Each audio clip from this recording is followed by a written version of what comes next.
नमस्कार दोस्तों, थोड़े समय पहले आप लोगों ने ये देखा होगा कि जब आप गूगल के ऊपर सर्च करते थे म्यांमार करके तो वहां पर लगातार न्यूज में ये देखने को मिलता था कि म्यांमार की हुंटा गवर्नमेंट की आर्मी ने इस एरिया से विड्रॉ कर लिया, उस एरिया में हथियार डाल दिए। फाइनली म्यांमार की हुंटा गवर्नमेंट के द्वारा बाउंस बैक किया गया है और मियावाड़ी बेस को रिकैप्चर किया गया है, जो अपने आप में बहुत इंपॉर्टेंट है म्यांमार के लिए। अब दोस्तों बात करते हैं कि म्यांमार के अंदर सिविल वॉर किस तरीके से उभर के आया, इसके अंदर क्या इश्यूज हैं, भारत के क्या इंटरेस्ट हैं और भविष्य के अंदर क्या हो सकता है, क्या म्यांमार दो भागों में टूट जाएगा, इन सारी चीजों को मैं शुभेंद्र चौहान डिटेल में आप लोगों के साथ में डिस्कस करूंगा। पर उसके पहले आप लोग मेरे साथ में SRC10 टेलीग्राम ग्रुप के ऊपर जुड़ सकते हो। मेरे क्लास की अपडेट, PPT, PDF सब कुछ आपको हमें मिल जाएगी। इसके अलावा UPSC CSE की तैयारी करना है, इंडिया के टॉप एजुकेटर से ऑफलाइन क्लास के अंदर पढ़ना है, तो आप लोग अनअकैडमी के ऊपर जुड़ सकते हो, जहां पर इंडिया के टॉप एजुकेटर आप लोगों को ऑफलाइन क्लास के अंदर पढ़ाएंगे। इसके अलावा मंजिल करके एक इवेंट होने वाला है, एक स्टेज पे आपके लिए दो बड़े सरप्राइज हैं जो रिवील होंगे UPSC अनस्टॉपेबल चैनल पे 1 से 2:30 बजे के बीच में। आप इसके ऊपर भी हमारे साथ में जुड़ सकते हो। इसके अलावा एक स्कॉलरशिप टेस्ट है, 1 करोड़ रुपए तक की आपको स्कॉलरशिप प्राप्त होगी। अगर आप चाहते हो तो आप इसके अंदर भी जुड़ सकते हो। अब आप कहोगे सर अनअकैडमी में जुड़े क्यों, क्या कारण है? इंडिया के टॉप एजुकेटर सबसे सस्ते रेट में सबसे अच्छी क्वालिटी के अंदर आप लोगों को पढ़ाएंगे, जहां पर कंप्रेहेंसिव UPSC CSE की तैयारी आप लोगों की कराई जाएगी। ये एक ऐसा प्लेटफॉर्म है जिसे टॉपर रिकमेंड करते हैं और कई सारे लोग यहां पर आपको देखने को मिलेंगे जो अनअकैडमी से पढ़ रहे थे और क्वालिफाई हुए हैं। और यहां पर आप डायरेक्ट देख सकते हो कि ये इंटरव्यू प्रोग्राम के नहीं है, ये टेस्ट सीरीज के बच्चे नहीं है, बल्कि अनअकैडमी प्लेटफॉर्म के ऊपर पढ़े हुए बच्चे हैं। तो आप भी अपने आप को यहां पर जोड़ सकते हो। बात करते हैं दोस्तों म्यांमार के बारे में। ये है म्यांमार। यहां पर अभी सिविल वॉर की सिचुएशन चल रही है। ऐसा क्या हो गया यहां पर? देखो म्यांमार के अंदर ना पहले मिलिट्री की सरकार थी, बहुत प्रोटेस्ट वगैरह हुए, उसके बाद फाइनली डेमोक्रेसी स्टेब्लिश हुई थी, पूरी तरीके से नहीं, पार्शियली, पर धीरे धीरे करके डेमोक्रेसी म्यांमार में आ रही थी।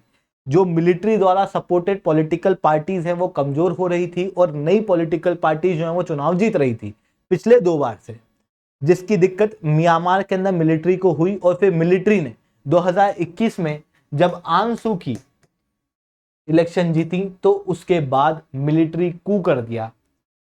और जब ये चीज हुई तो उसके बाद म्यांमार के अंदर लिखने में जुंता गवर्नमेंट लिखा जाता है, पर इसे पढ़ा जाता है हुंता गवर्नमेंट। तो यहां पर हुंता गवर्नमेंट की सरकार जो है वो आई।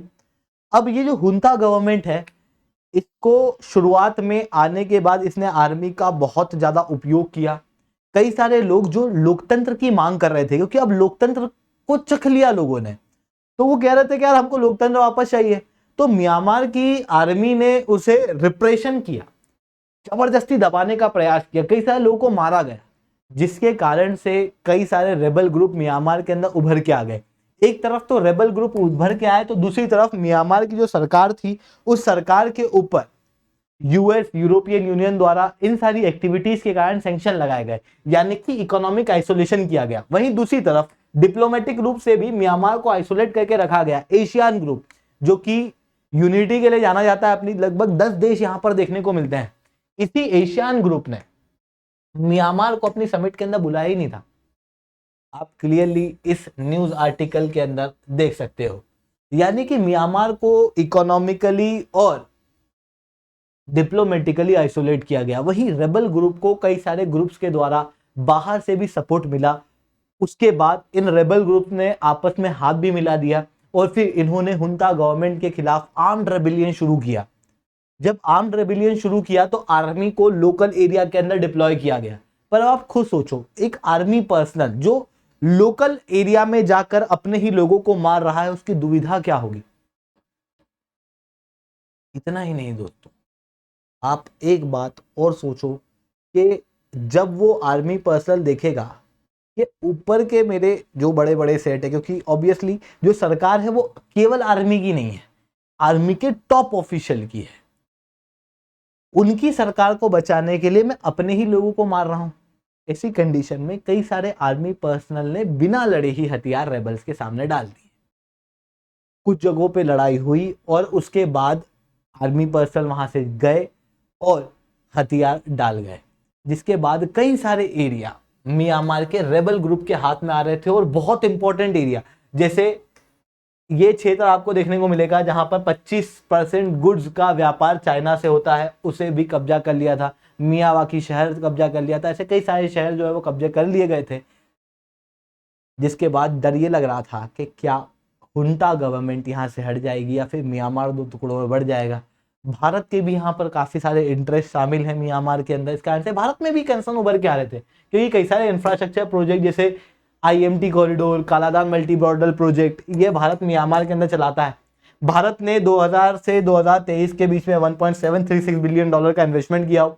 भारतीय एयरटेल ने म्यांमार के अंदर अपनी जॉइंट वेंचर खोली हुई है। कई सारी ऑटोमोबाइल की कंपनी जैसे टाटा मोटर्स है, महिंद्रा महिंद्रा है, वहां पर मैन्युफैक्चरिंग यूनिट खोल चुके हैं। ओएनजीसी, गेल जैसी कंपनियां म्यांमार के अंदर ऑयल और गैस का एक्सप्लोरेशन कर रही है। ऐसी कंडीशन में हमारे इंटरेस्ट तो शामिल है, बट म्यांमार हमारा पड़ोसी देश होने के कारण और यहाँ पर इंस्टेबिलिटी होने के कारण भारत के अंदर भी कई सारे इश्यूज जो है वो आते हुए दिखाई देते हैं। इस कारण से भारत को चाहिए कि म्यांमार के अंदर एक शांति रहे। इस कारण से भारत ने स्टेटमेंट भी दिया था कि हम चाहते हैं म्यांमार के अंदर डेमोक्रेसी लौट आए। अब भारत को यहाँ पर क्या दिक्कत देखने को मिल रही थी? सबसे पहली चीज तो रेफ्यूजी क्राइसिस। आप यहाँ पर क्लियरली इस न्यूज आर्टिकल के अंदर देख सकते हो, लगभग 5000 म्यांमारी भारत के अंदर आ गए थे, जिसके कारण से भारत को फ्री मूवमेंट रेजाइम जो है वो कैंसिल करना पड़ा और स्मार्ट बॉर्डर फेंसिंग यहाँ पर शुरू करनी पड़ी। इवन अभी म्यांमार टॉप में है, अफगानिस्तान को पीछे छोड़ चुका है ड्रग्स को बनाने में, क्योंकि ये गोल्डन ट्रायंगल का हिस्सा है। ऐसी कंडीशन में सीधी सी बात है, यहाँ पर दिक्कत ड्रग ट्रैफिकिंग की भी देखने को मिल रही थी। कई सारे ऐसे चीजों को पकड़ा गया था पिछले कुछ समय में जो म्यांमार से भारत के अंदर आ रही थी। ऐसी कंडीशन में यहाँ पर स्मार्ट फेंसिंग का प्रावधान भी रखा गया। ये सारी चीजें म्यांमार के अंदर देखने को मिल रही हैं और ये सारे इंटरेस्ट भारत के यहाँ पर देखने को मिल रहे हैं। आई होप आप लोगों को ये सारी बातें समझ में आई होंगी। लेक्चर अच्छा लगा हो तो लाइक करना, लेक्चर बहुत अच्छा लगा हो तो नीचे कमेंट करना। अगर आप लोगों को यूपीएससी सीएससी की तैयारी करना है, इंडिया के टॉप एजुकेटर से ऑफलाइन क्लास के अंदर पढ़ना है, तो आप लोगों के पास बहुत अच्छा मौका है। अनअकैडमी अब केवल ऑनलाइन नहीं रहा है, अनअकैडमी अब ऑफलाइन भी आ चुका है। दिल्ली के करोलबाग मुखर्जी नगर के अंदर, प्रयागराज के सिविल लाइन्स के अंदर ऑलरेडी हमारे सेंटर खोले जा चुके हैं। आप चाहते हो तो उन्हें विजिट कर सकते हो।